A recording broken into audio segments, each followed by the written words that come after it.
Deberes cristianos. No debáis nada a nadie. Una presentación de Predica la Palabra, por M.F. Vasconcelos.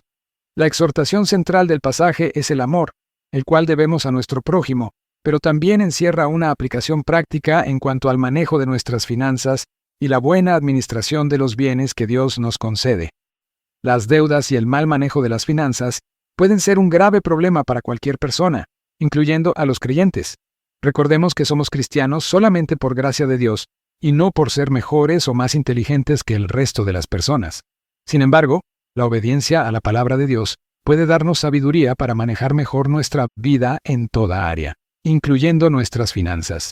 La primera parte del verso 8 básicamente se refiere a pagar nuestras cuentas a tiempo.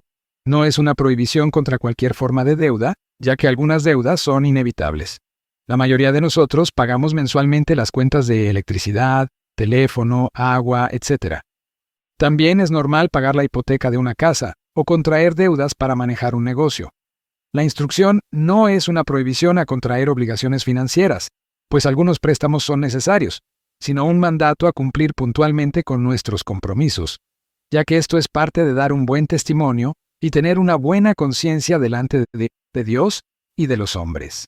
Prestar dinero sabiendo que no podemos pagarlo equivale a robar y no es evidencia de ser creyente, sino, al contrario, la Biblia nos dice que el impío toma prestado y no paga. Salmo 37, 21. Impío es alguien que no conoce a Dios. El no saber manejar financieramente nuestra vida puede provocar serios daños, no solo en nuestra reputación como cristianos, sino también en nuestras relaciones comerciales, sociales y familiares. Además, para quienes anhelan servir a Dios en la iglesia, el no saber cómo manejar su propia casa, incluyendo el área financiera, hace que dicha persona no sea apta para el ministerio. 1 Timoteo 3:5. Todos debemos evitar contraer deudas por gastos innecesarios o superfluos. Debemos evitar préstamos que conlleven intereses muy elevados que hagan difícil o imposible pagar el capital adeudado. Con respecto a las tarjetas de crédito, debemos saber exactamente qué tasa de interés pagamos y qué gastos administrativos son cargados a nuestra cuenta cada mes, y debemos ser sabios al utilizarlas. Nunca se acostumbre a hacer pagos mínimos, o, de lo contrario, pasará años pagando intereses y cargos por utilización sin afectar realmente el capital adeudado. Si maneja bien su tarjeta, utilizando el crédito y pagando el total o la mayor parte del capital cada mes, no solamente evitará pagar intereses, también estará haciendo un buen historial de crédito que podrá servirle después para compras mayores como auto o casa. Las empresas emisoras de tarjetas en algunos países cobran intereses exorbitantes para asegurar que, si las personas no pagan el capital, ellos puedan recuperar la deuda a base de los intereses pagados. Debemos también evitar contraer deudas cuyo pago mensual esté fuera de nuestro presupuesto, para lo cual es necesario aprender a elaborar un presupuesto mensual, tomando como base nuestros ingresos de cada mes y planificando las cuentas que debemos pagar. Haciendo esto, evitaremos gastar más de lo que ganamos. Es importante también ser cuidadoso al servir como fiador o codeudor de otro, ya que esto implica pagar la deuda de esta persona si por cualquier circunstancia ella no pudiera o no quisiera pagarla.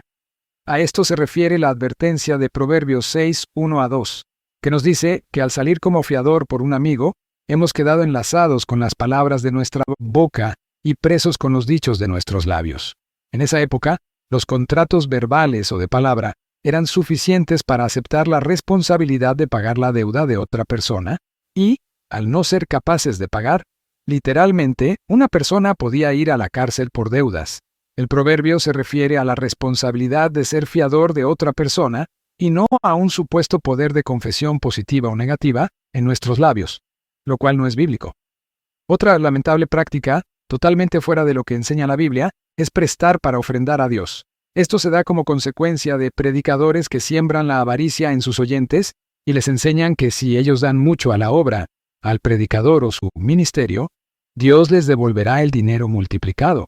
Tristemente, hay personas que por ambición caen en esta mentira, llegando al extremo de endeudarse o incluso robar dinero que se les ha confiado en su trabajo, esperando devolverlo al recibir multiplicado de Dios lo que ofrendan, lo cual nunca sucede porque Él nunca lo prometió. Algunas personas hablan de maldiciones generacionales y culpan a sus antepasados de haber hecho un voto de pobreza, lo cual tampoco es bíblico. cuando en realidad lo que está afectando su vida es no elaborar un presupuesto y evitar gastar más de lo que ganan. El Señor nos habla de calcular los gastos y de que antes de construir, nos sentemos a planificar si tendremos para terminar lo que iniciamos. En el pasaje, la aplicación es espiritual, hablando de lo que cuesta seguirle, pero para ejemplificarlo, está utilizando algo que por sentido común deberíamos hacer: calcular gastos y planificar. Lucas 14:28-30. En resumen, debemos ante todo aprender a vivir y manejar nuestras finanzas con responsabilidad y modestia dentro de nuestros medios disponibles. El desear poseer cosas para que nos admiren por ellas, el no detenernos a pensar si podemos pagar por ellas o no, y el codiciar cosas solo porque otras personas las poseen, son indicativos de tener amor por el dinero, lo cual la Biblia condena y llama raíz de todos los males. 1 Timoteo 6:10. Debemos siempre recordar que el que toma prestado es siervo, esclavo de quien le presta. Proverbios 22:7. Al igual que con todo lo que hacemos, debemos poner nuestras finanzas en las manos de Dios y pedirle que nos ayude a ser buenos administradores de todo lo que Él nos da solamente por gracia. Elabore un presupuesto e incluya en él la cantidad que Dios ha puesto en su corazón para ofrendar en su congregación.